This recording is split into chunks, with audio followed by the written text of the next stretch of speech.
I'm going to go ahead and post this to the Future Wives Club YouTube page and Facebook page as well. But I just wanted to come on Facebook Live today and say, even though it's the day after, happy Resurrection Sunday, happy Easter, happy Passover. I want to say because of the holiday yesterday, I spent time with my family and with some extended family, and I did not choose to take that time to prepare. I didn't feel the led to take that time to prepare for Future Wives Club episode 2. Instead, I'm coming on to say that what we're going to do is go live on episode 2 next Monday, April 4th at 8 p.m. So today, what I want to do is just give a little bit of a snippet to hold you over until then, until we do go live next Monday,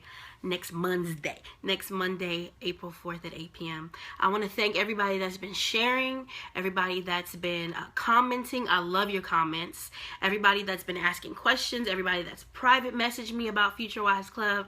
I see that God is using it, and I'm excited about it.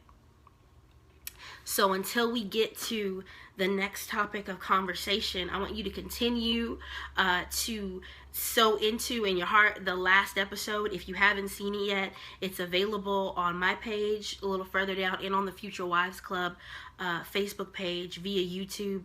I want you to look at it because episode 1 was a preconditioning. And I want to use the analogy of school for those of you who are watching. And this is the snippet. You know, when you get ready to go to school, especially higher education, before you start the first day of school, you have something called an orientation. And you don't even go to an orientation before the first day of school until you've come to the point that you realize there's something you need to learn. And whether that's because your mama told you, or the government told you, or you went around and knocked your head and realized that you needed to get an education, when you realize you need it, then you go to orientation so that you can start the first day.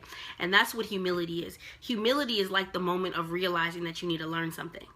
So before we even feel convicted, before revelation comes, before we realize that there's something in us that we need to break free from, a mindset, a habit, a demon, whatever it is that we need to break free from, before that comes, we have to get to a place of humility where we're even open to receiving the conviction, the understanding. And once we receive that conviction, that's not step 1. That is not step 1. Receiving the conviction is the precursor. That's like orientation before we actually start to change and set ourselves up with healthy life patterns and relationship styles and ways of conversating and ways of relating to each other. So that's why we started with humility first, so that we could be preconditioned in our heart to be ready for what it is that God might say, might show us. It's something we have to do as wives, as husbands, as those who are engaged, as those who are dating, as those who are thinking about getting ready to date. We have to set ourselves up so that we don't have any sacred cows. Hear me. No offense to anyone in India, but there cannot be any idol in your heart, in your mind, any thought that you are holding so dearly other than a scripture. And that, you still have to make sure you have the right interpretation of it, okay? That you are holding on to so firmly that you are not going to let God show you something that needs to come. Because as we go forward in the next episode and the ones to come, we're going to look at these lists that women make. What should be on the list? What shouldn't? Should there even be a list? We're going to look at the men that we've been choosing to date. What it is that our heart desires. Are we desiring things that are actually healthy for us as we choose people to be with? We're going to look at what might be drawing people to us.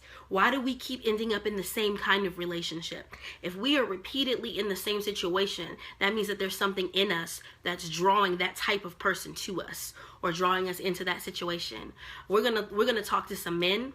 We're going to have testimonies from women who've seen things. Some of those testimonies are going to end in beautiful marriage, and some of those testimonies are going to end in other situations, but all of them will be things to learn from. But before we can hear anybody about anything, we have to hit the place of humility that says, I'm open to changing the ideals I've held close. I know some of the things like, ooh, let's see, how can I think of a nice way to say this one?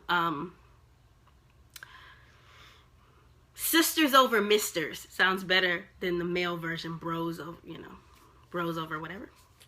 There are times when it's completely unhealthy to lay down a friendship in the name of a romantic relationship, because you need to keep a healthy balance. However, there are times with the counsel of others where you do have to lay down friendships, or at least demote their priority, to move forward in a healthy romantic relationship. There's a time and a context. How do you know the difference? That requires having renewal of mind. How do I know when my relationship needs to make room for my friendships because there needs to be healthy balance? And how do I know when my friendship needs to make room for my relationship because this is what healthy balance looks like going forward? There's a lot of things to discuss, but rule number one, we need to approach it with a humble, unselfish attitude. Okay, so keep digging into that. That's the thing that conditions our heart and prepares us before we can even get to step one of learning and growing in new things. Keep praying into it. God, I want a humble heart.